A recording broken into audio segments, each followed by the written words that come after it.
All right. Good morning, everyone. Good morning, good evening, and good afternoon, depending on where you have joined from. I guess most of you are from Poland, and beautiful place. I have not been there, but I hope someday I would come there. My name is Amit Bansal. I am going to be your speaker for next 1 hour, and the topic for today is 6 query tuning techniques that will solve 75% of your performance problems. Now, when we say 75%, well, that is relative. It could be 50%, it could be 60%, depends on how commonly you see these performance issues. My name is Amit Bansal. I have been working with SQL for many years now, also an MVPM, MCM, and Microsoft Regional Director. That's my Twitter, _Bansal. Let's connect there. And if you want access to all the resources, scripts, more than beyond this conference as well, just hop over to SQLmaestros.com. That's the unit I work for. And you can go to the free resources section and download everything that is available to you.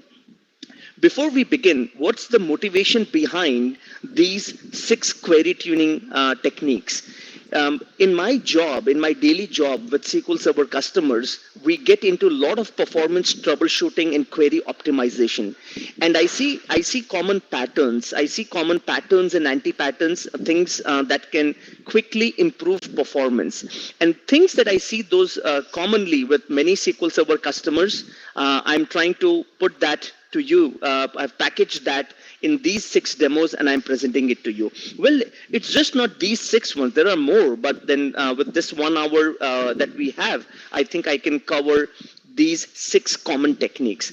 My hope here is that when you look at the demos, maybe there are a few things that you will learn and take away and apply it to your production. You will probably see similar patterns even in your SQL Server deployments. The Q&A we will do at the end because I'm working on one screen right now, so I really cannot see all of you. I am looking at only the management studio and the scripts. So if you have questions, please raise your hand and or type in the chat window wherever. And then once the demos are done, I will come to you and enable the mic. I'm sure the conference organizers are up there who will help us to enable the mic, and you can ask your question. And then, yes, last but not the least, special thanks to the conference organizers of SQLDay. I have been really wanting to speak at this wonderful, prestigious event, and then finally I get this opportunity today. So let's get started. 6 query tuning techniques. Let's start with the first one. The first one talks about non-sargability. If you are a SQL Server professional working with SQL for a couple of years now, I'm sure you have heard of this term. Sargability means search argument ability. I mean, that's a kind of a made-up term. In simple words, it would mean the optimizer's ability to seek on the index that you create. Now, the common problem that we see with customers is they have their data, they have the table, they create the right index. And you know, when you create a non-clustered index, you actually want to seek on that index. And what we see is that the queries, the optimizer is not seeking on the index, it's rather scanning. Now, that's the problem. So if you have sargable predicates, if you have sargable queries, you would be able to seek on the index. You should be able to seek on the index, not scan. Now, this is a very, very basic demo. It actually is a foundation for my next demo that is coming up. So I'm going to go over this one very, very quickly. Let's use AdventureWorks 2016 for the purpose of demo here. And let's scroll down. I'm going to create a non-clustered index for this particular table, sales order detail. And my index key is modified date. And I am including a column called sales order ID. Okay, so I'm highlighting AdventureWorks 2016. Hope you can see that. And I'm executing the code now. Is it working fine? Yes. For all of you? Okay, perfect. If that happens, thank you so much. Just ping me and I would kind of refresh this. Okay, so I'll just go a minute back. I'm talking about sargability. So I didn't run any code, which was good. And then starting from this point. So I'm using AdventureWorks 2016. Let's change the database context. I'm going to create this non-clustered index on sales order detail table, specifically this column, modified date. And we also include sales order ID. Well, the idea is I am going to run a query which is going to have modified date in the predicate. So let's go ahead and create this non-clustered index, and we do that. And I'm also going to turn on the actual execution plan. Now let's look at the query itself. As I said, if you look at the query, we are fetching a few columns from this particular table, sales order, header, and detail, and there you go, our column modified date. So we have a where clause, a predicate on modified date, and I'm going to search on this. Now, the moment you look at the query, I'm sure you are already thinking that there is something wrong with this where clause here, right? And if you are thinking about applying this function on the column on the left-hand side of the equality operator, you're thinking right. There's something wrong there. But anyway, let's see what's wrong. When you write a query like this, when you are using modified date, now you expect the optimizer to seek on the index that we have just created. So let's go and execute this. Jump over to the execution plan. You're not getting any data, looks like. Am I getting any data? Okay, no data, which is fine. It's not always that the data should come. And now if you hop over here, you can see that we are doing an index scan. That's important to note. You actually would have expected that there would have been a index seek, but it's an index scan. Let's see which object is being used. If we take the cursor over here, you can see the object, which is modified date. This is the object that we created, IDX modified date, and we are scanning. Now, and here is the problem. We want to seek. It is a no-brainer. It is a no-brainer that when you have the non-clustered index, you would want to seek most of the times. So why are you only, why is the optimizer scanning? That's the question. Well, the idea is here, when you put your predicate modified date, and you apply a tsql function on the left-hand side of the operator on the attribute modified date, it's no more a column, it's no more an attribute. Instead, it becomes an expression. And the optimizer is evaluating one expression against another expression, and it loses its sargability. In other words, this is a non-sargable predicate. You got to fix such queries so that your non-clustered indexes are used effectively. The fix for this one is relatively very simple. We just say where modified date is greater than equal to something and less than equal to this particular date. I mean, when you are rewriting the tsql code, you just got to make sure that it is logically same as what it was before. And when you rewrite something like this, and now you can see the left-hand side of the operators are neat and clean. My modified date column here is very neat and clean, no application of any tsql function. This is a very, very common problem that I see. Developers would put functions to the attribute, and then any index on that specific attribute, it's not going to seek. And when it is not seeking, you know what is happening. It's not traversing from root to intermediate to leaf level. Instead, it is scanning, and it is scanning all the pages at the leaf level. That is where the problem is. So let's go and execute this and see for ourselves what's going on now. And if you jump over to the execution plan, now you can see on the same index we are seeking, and this is what we had expected. So let's go. So the last part of the demo, I would request you to please, all of you, to mute your mics. I'm getting my echo back. Okay. So let's go and execute this, which has fixed the query now. And when you go to the execution plan, you can see the seek there. And I'm not zooming in, but you can see that this is a seek happening. So what we have done here, friends, is nothing but just made the query sargable. In other words, we made the predicate sargable and ensure the optimizer is seeking. Now, I'm sure I don't need to show you the performance difference between seeking and scanning. But if you really want to kind of do that, let's run both of the queries together. And you know, when you run them as a batch and jump over to the execution plan for both of them as a batch, you can see the first one is 99% cost and the second one is just 1% cost, the relative cost. Of course, seeking is going to be much faster than scanning in our scenario here.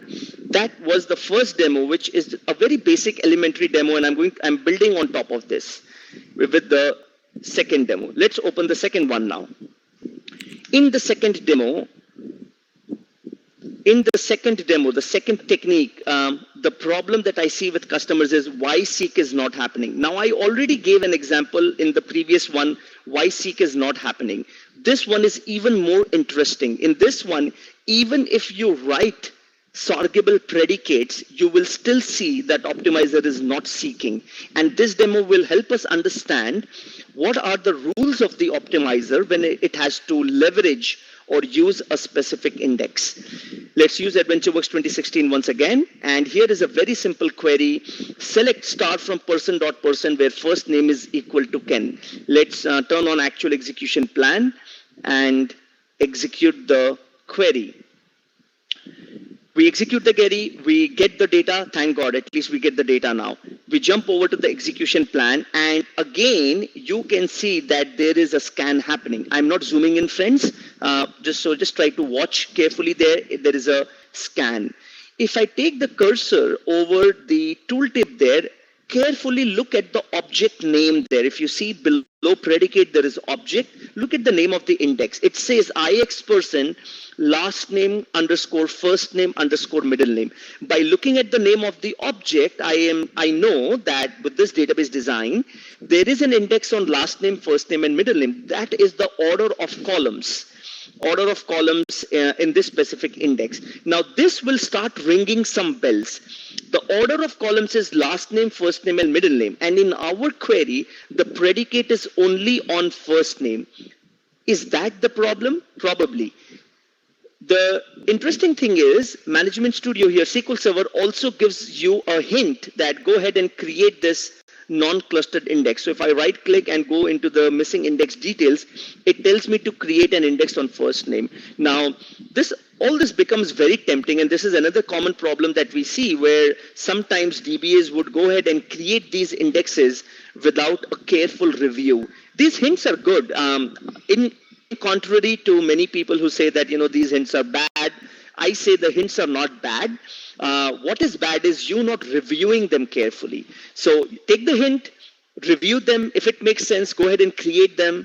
If it doesn't, just ignore them. So now SQL Server is recommending to create this index on first name. And as I mentioned, the index already exists on last name, first name, and middle name. How can we see that? Well, now if you scroll down, the index is on last name, first name, and middle name. Your query is only on first name. So here is the rule of the optimizer.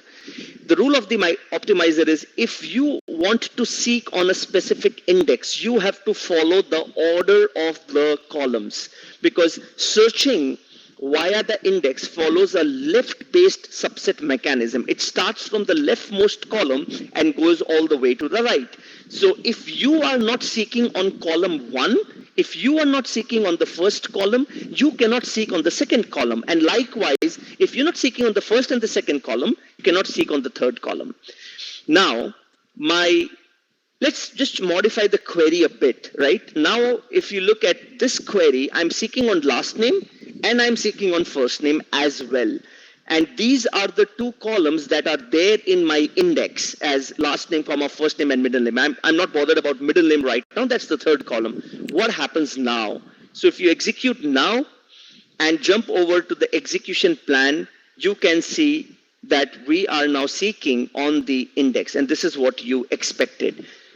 Now, the interesting thing here is a common question is that does the order of columns in our select query, does that matter? The order of columns in your select query does not matter, but the order of columns in your indexes definitely matters, because the data is sorted that way. Seeking happens from left to right. And if we are not seeking on the first columns, we are definitely not seeking on the second and third column in that specific order. So this is a very common pattern that we see with customers where despite them having the right indexes, seek is not happening.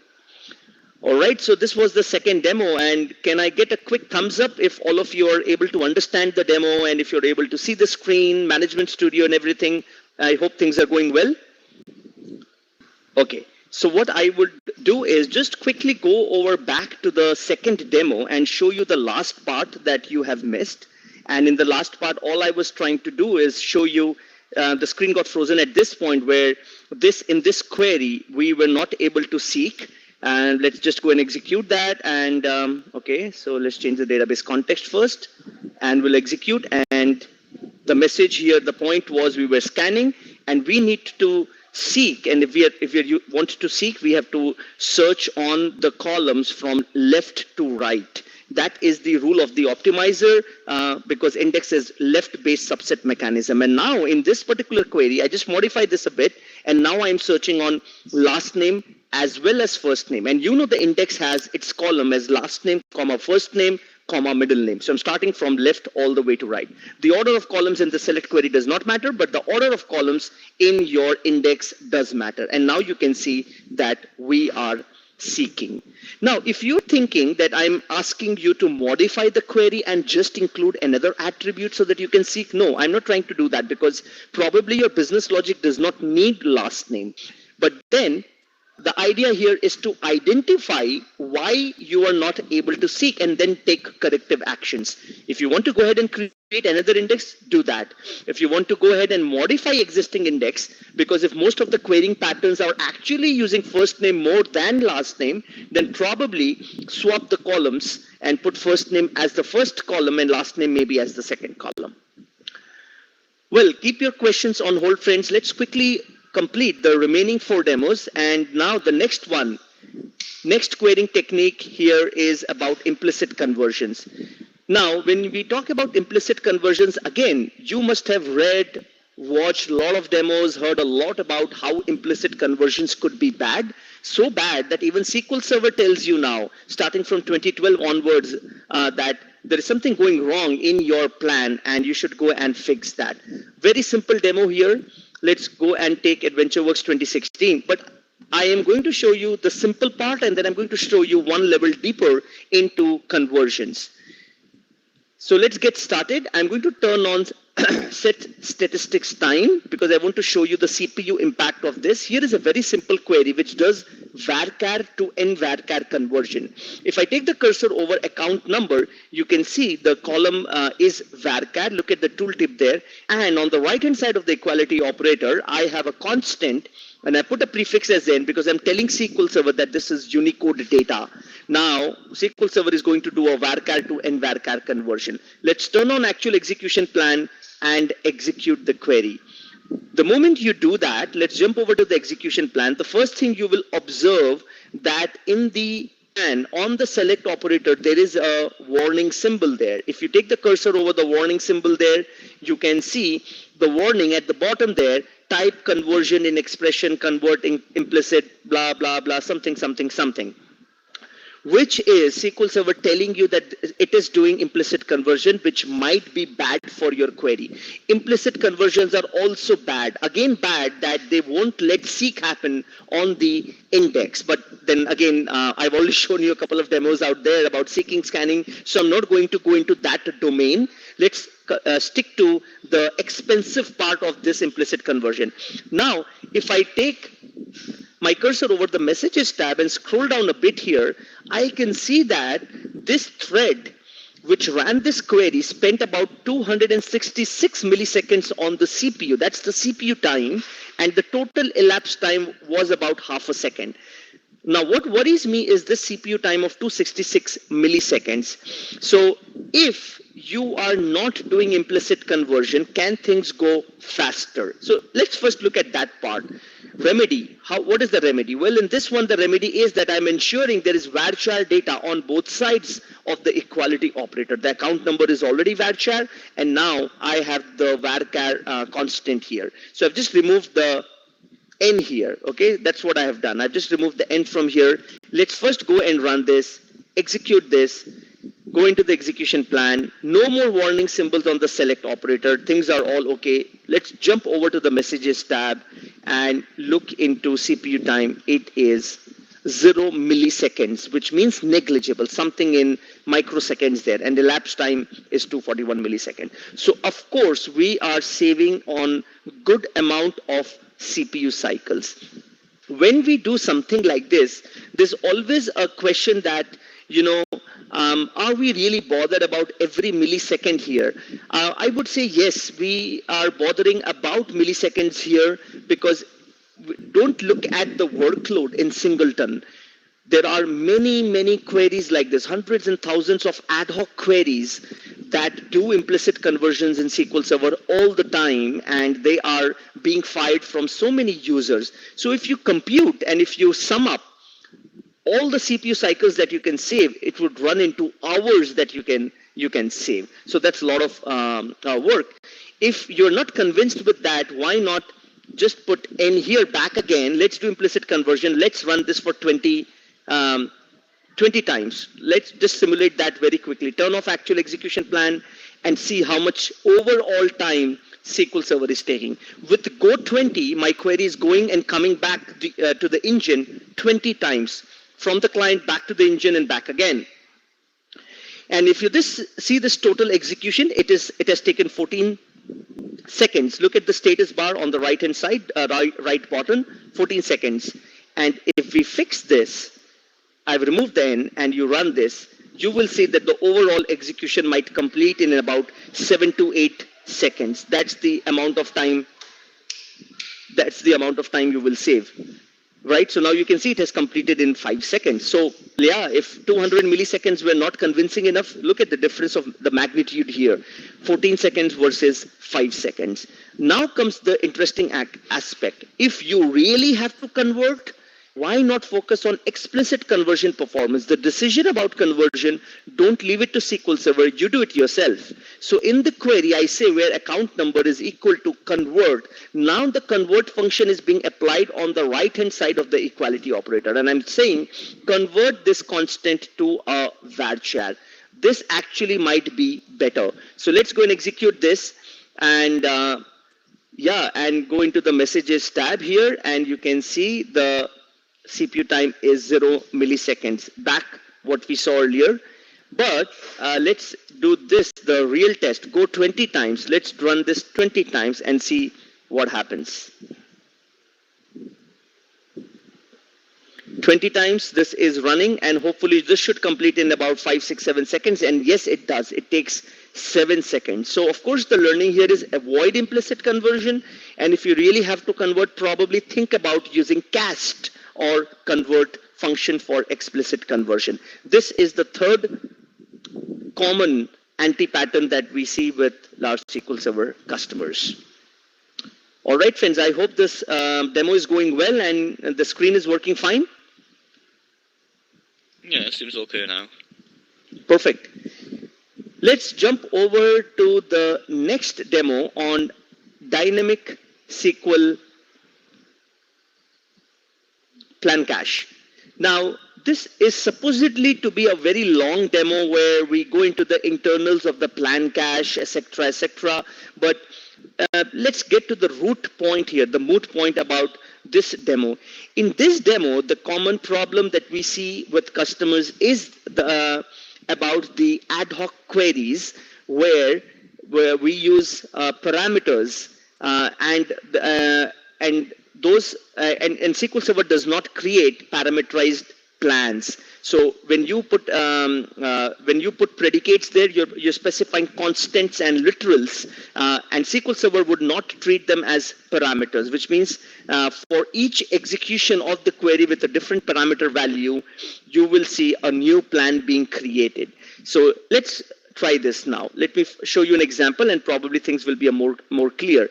I'm freeing the proc cache just to kind of clear up the plan cache. This is something that you should not do in production. This is just a demo, so I am free to do whatever I want here. Let's first take these two helper queries in a new window, because I'm going to look at two things here. One is how many plans I have in the plan cache. So I'm doing a count star, and what's the total size of my plan cache, which is just summing up on size in bytes divided by KB. So let's go and execute both of them. Right now, you can see that there are 4 plans in the plan cache, and the total size is just about 360 kilobytes. That's the size. Now, let's scroll down a bit here. I'm going to skip all of this because this is the longer version of the demo. Here, look at this query now. We want to execute this query, which is select a few columns from human resources.employee where manager ID is equal to. Now, this is the fun part where we say manager ID is equal to, and we need the value for manager ID, which is coming from a local variable called @CNT. Now, there is no parameterization here. This is simple concatenation that we are trying to do. So once the SQL string is formulated this way, we use dynamic SQL sp_execute SQL to execute our SQL statement. Now, when something like this is running, what will SQL Server do? SQL Server will, now I'm running this for 100 managers, let's say in a loop, and SQL Server is going to treat each ad hoc query with a different parameter value starting from 1 to 100, and will create one execution plan for each parameter value. So let's go and free the proc cache and run this 100 times. Let's do this and see what happens, the impact of this. While this is running, I'll just had a glass of water. Is this still running? Okay, this is done, looks like. No. Okay, the execution is complete now. It has taken about 18 seconds, which is fine. Let's jump over to our helper queries and see, what do you have? You have 125 plans in the plan cache, and your plan cache size now is about 8 MB. Now, I can tell you for sure that out of these 125 plans, about 100 plans belong to the query that you have just ran. One plan for each manager ID, starting from 1 all the way to 100. I can tell you that for sure. And if you want some evidences, we can just go back and run this query where you can see I am grouping on query hash. And if there are queries that have similar hash and the count is greater than 1, show me those queries. Let's look into this. Interesting, and you will see that there are 100 plans in the plan cache for this query. This is the one that we ran via dynamic SQL. Select employee ID, national ID number, etc., etc. And there are 100 such plans. Exactly what we expected. Well, this, friends, you know, is causing a lot of CPU cycles because big performance problem here, not only with CPU but also with memory, because each plan takes memory. You can see now that the plan cache is about 8 MB now. If there was only one plan, this could have been much lesser. So each plan is being compiled and optimized. That causes extra CPU cycles, and because each plan needs memory for itself to be stored, it requires extra memory as well. So this kind of code is of course bad both for CPU as well as memory. So what is the fix? The fix is, please explicitly parameterize your queries. This is the fix in front of you now. I hope all of you can see the code. What we do here is we declare a local variable called param definition, and the trick here is when we are defining our select statement in the local variable SQL string, where manager ID is equal to, and I'm not concatenating with any local variable, I say manager ID is equal to @manager ID. Now, where is this @manager ID? This @manager ID has to be defined and has to be added to the parameter definition. And if there are multiples of them, just separate them by comma and add more if you want. That's all we need to do, and we say that this is of tiny int. Now comes the last fun part. When you execute the dynamic SQL, you supply the SQL statement and you also supply the parameter definition. So the complete definition of all your parameters, which is in this local variable. And then comes the third part, the final part. Where is the value coming for each parameter? @manager ID is coming from local variable @CNT. And if you have param2, let's say param2, that is coming from another local variable, let's say var2. So on and so forth, separated by commas. That's how it works. Let's execute this entire thing now and see for yourself that we will be doing better. Let's see how much time this takes, and we'll look at how many plans we have in the plan cache and the overall size of the plan cache. And I hope things will be much better now. So I'm just waiting for this to complete. It's still running. Okay, this is done. And let's go and execute this. Superb. We have 4 plans in the plan cache. We have the plan cache size is just 264 kilobytes, which means there is one plan now in the plan cache for our query, and that is a parameterized plan, and that parameterized plan is being reused for all the incoming queries, irrespective of the number of managers and the number of variety of parameters. So another common problem that we see mostly with ad hoc queries. This is a problem that is with ad hoc queries. So let's close this. This is the end of the 4th demo. 2 more to go, and I'm so happy that there is no screen sharing problem that's going on. Touch wood. 5th demo is about expensive bookmark lookups. Bookmark lookups, the key lookups, are essentially not a bad thing, because when the optimizer is searching inside an index, it goes and fetches the data from an index. An index might not have data for all the columns, so it has to go over to the base table and fetch data for additional columns. But when the number of rows increase, then this bookmark lookup can go very, very expensive, and that's what we're trying to see. How can you tune and how can you figure out things? Let's use AdventureWorks 2016. Let's turn on time and IO stats, and let's jump over to the query. Here is the query.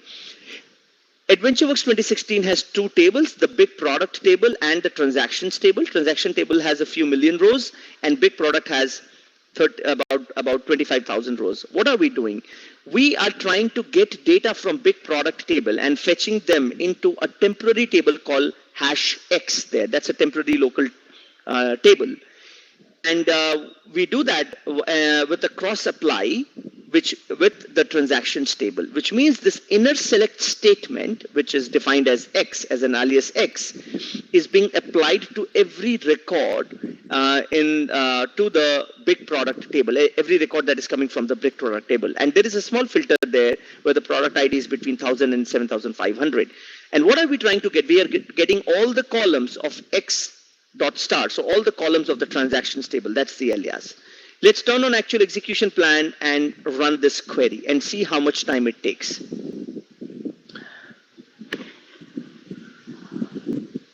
We are running this. It will take about maybe a few seconds, 10 to, I think maybe 14 to 15 seconds is what this is going to take. Yes, it takes about 13 seconds, and you can see about 3.2 million rows affected. If you jump over to the execution plan, you can see a parallel plan. No more warnings, nothing at all. Things look all okay. There were a lot of rows to deal with, so of course it took that much time.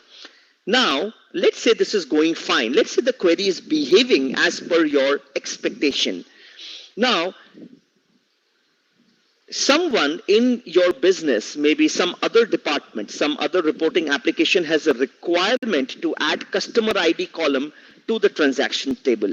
Now, this is just a requirement that is coming from another application. This is not your requirement. But what the DBA does is goes ahead and adds customer ID as a column in transactions table, and it ensures that it's null for all the existing records. Let's go and add the customer ID column. Now, customer ID column gets added. There is no change to the data. Your query also does not change. So let's go and free the proc cache. Let's drop the buffers from the memory, and let's drop the temporary table. And now let's go back and run this query once again. Now what you are going to observe here is, remember, only customer ID column has been added. Now you will see that the query actually runs slower.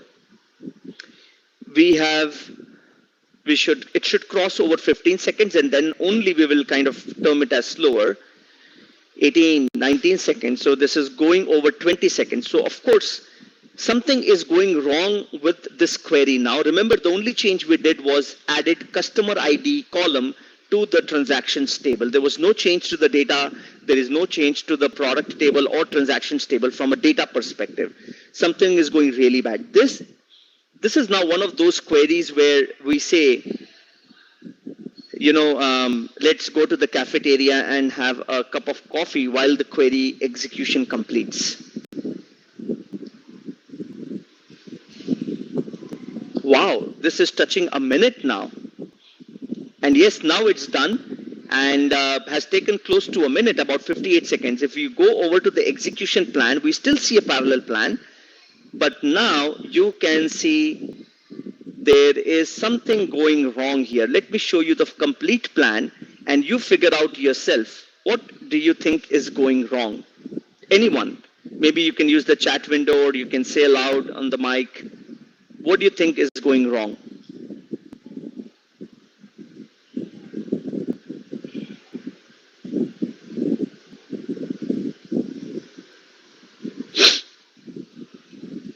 Okay, any answers? I hope all of you are able to see the execution plan.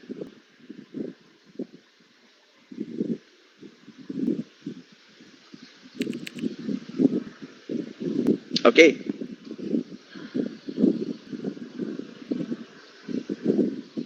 Now, I know this is a demo about key lookup. All of you can see the key lookup thing here. The cost is very expensive, right? It takes about 80% of the overall plan, but there is also sort here, right, which is giving you a warning symbol there.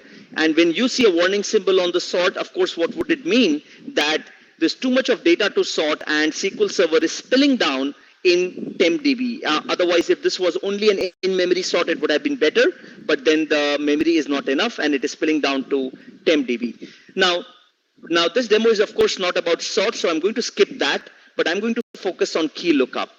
Key lookup gets introduced into this query. Key lookup wasn't there earlier, and it is turning out to be very, very expensive, and this is the culprit for the expense. Look at 23 seconds being spent only for key lookup.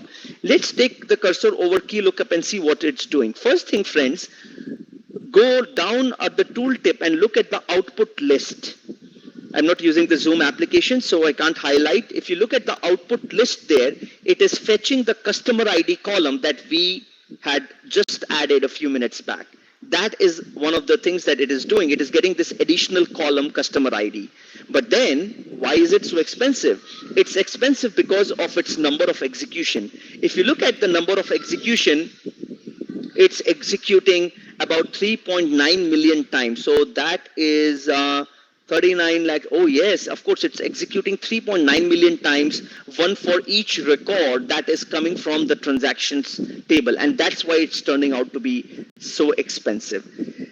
Okay, so this is the culprit, key lookup. It's turning out to be very expensive. Let's try to decode this further. Where is the problem? Okay, another thing, SQL Server is giving me a missing index hint, and I'm into troubleshooting, query tuning now. So let's go and right click and see missing index detail. What is SQL Server trying to tell me?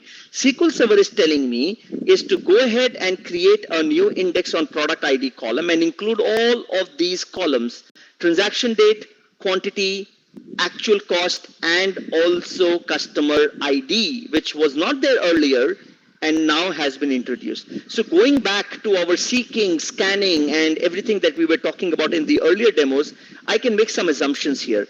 I can make an assumption that probably there is already an index with these columns, and that index does not have customer ID because this was a new column that we introduced. So the old indexes do not have this column, and because now our query says select star, it's asking for customer ID also. The old index is not being used, and we probably is being used, but we are doing a bookmark lookup at this customer ID. Let's go and verify that. So let's expand databases here. Let's go to AdventureWorks 2016, jump over to the tables section, and here let's see DBO transactions, expand that, and let's go into indexes, and there is our index. Let's script this out. So we'll script this existing index and see for ourselves that this index was the one which was covering index earlier because there was no customer ID column, and it solved the purpose. It served the purpose. The index is created on product ID and transaction date and includes quantity and actual cost. So friends, yes, this was the covering index, and that's why the query ran so fast. But not because there is customer ID, and this existing index does not have customer ID. Management Studio is recommending you to go ahead and create another index with customer ID. What are you going to do now? Tell me. What are your options? Alter index. Yes, option one. Yes, alter index, then add. Alter index. Yes, you're right. Alter the index and add customer ID as a column. That is what we should be doing. We should definitely not go ahead and create this new index. So let's close this because this is meaningless. We could alter the index. But you know, friends, before altering the index, I would do one more thing. Let's go and look at the query. All of you, most of you ignored the problem statement. I remember I said the problem statement was customer ID was not your requirement. Customer ID came from another department. It was a need of another report. Your query doesn't need customer ID. So the problem actually is lying here with your select star. As a SQL professional, this is one of the first best practices we learn in our career is to avoid select star. Instead of select star, if you only had specified the columns that you wanted, which is product ID, transaction date, quantity, and actual cost, your query would have run fine. Irrespective of who adds new columns doesn't matter because customer ID was not your requirement. So instead of going and modifying the index, let's do this. Drop all of this stuff again. Why not just change the query to include the columns that you want? And there is no customer ID here, right? Avoid select star. And let's go and run this and see now whether the query runs in 14 to 15 seconds, what its original runtime was. And of course, it should run now because I have said that I only want these columns and I don't want customer ID. Yes, it runs in 9 seconds. Jump over to the execution plan. No more bookmark lookup, no more customer ID, and we have fixed it. We have fixed by just changing the query and avoided select start. This is a big learning, friends, because we kind of theoretically sometimes say, okay, avoid select star, but here is a very practical example of how select star can go so bad. That is one. The other thing, friends, is testing your queries with real data. You know, this query performed so bad because of that select star, because it was running against a table with millions of columns. If this query ran with against a table with just a few thousands of rows, then this query would have run much faster. The best practice here is in your dev and test environment, run your queries, test the performance of your queries with tables that have good size of data, which is close to representative of your production data. I know it's not easy to just get production data, the quality of the data and the size of the data, but the representative of it. I have seen developers testing the queries with empty tables, no data at all. The query runs fine, no result set, but the query is running fine and everything runs good. But when you take that same query, put it into production and run them against real tables, things go so bad. So these are some important learnings. Let's just clean up, and this was the 5th demo. I don't know. And friends, I can say something. I have good bad practice with construction in where between. In my opinion, it's faster when you change between for bigger and smaller. True or not? could you please repeat your comment again? In construction of query, when you have select and where, you had between constructions. Okay. In my practice, that's faster is change between for bigger and smaller. Understand? Okay, so your statement is between clause. In your where clause, if you use the between operator, you're saying that runs faster? No, it's not fast. Faster is bigger.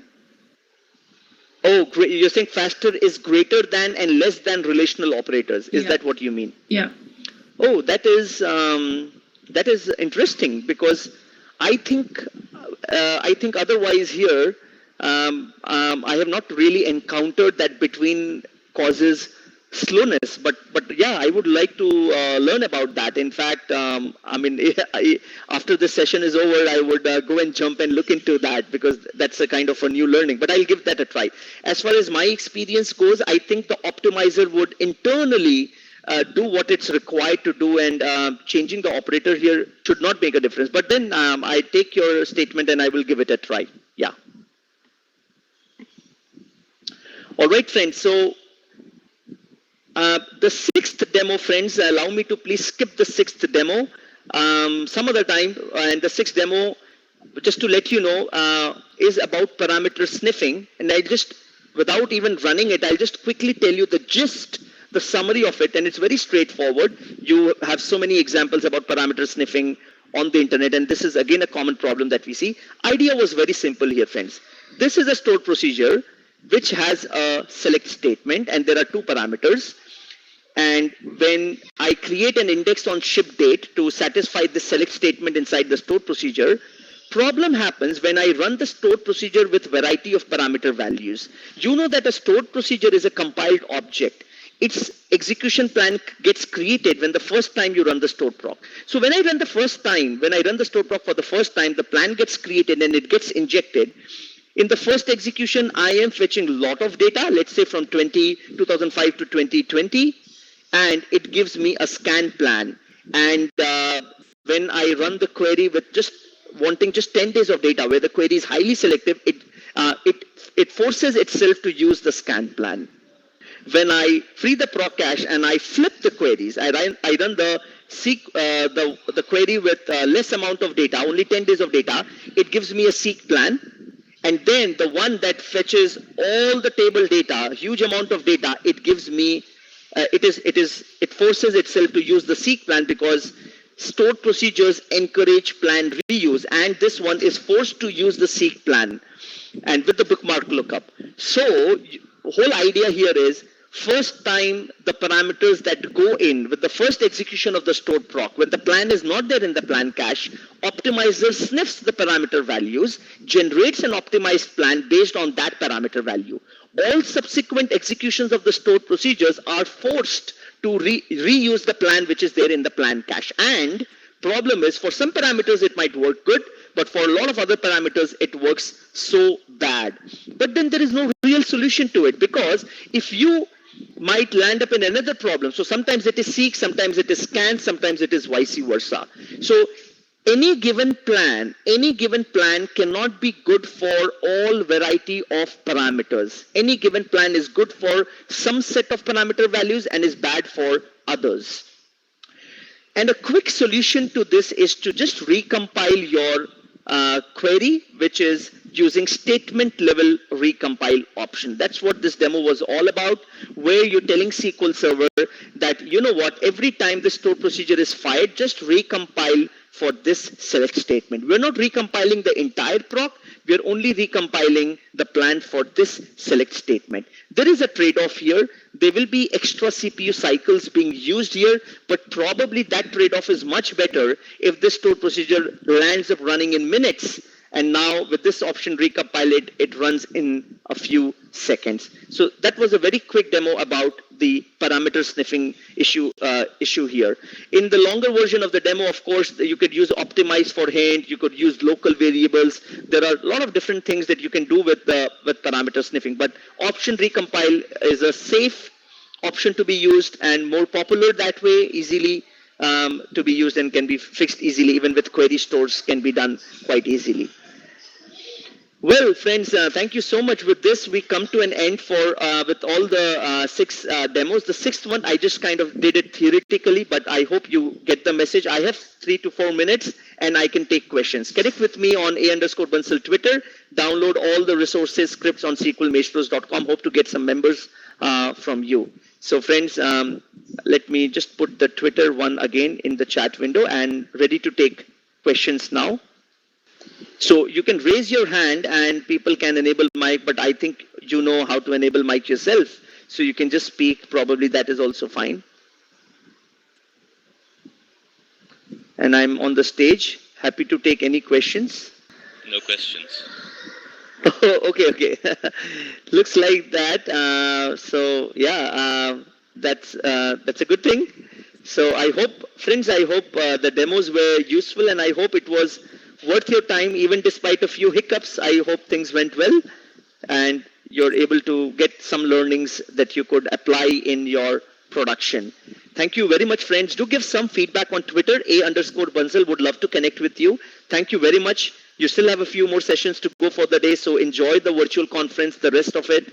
Thank you very much for coming to my session, and thanks to the organizers for giving me this opportunity to present at SQL Day Poland. And even though there were a few hiccups, but the experience has been really great, and it was fun interacting with all of you. At least can see many of you in your 3D avatars. Thank you, friends. Thank you. Very much. Have a good day. Thank you. Bye.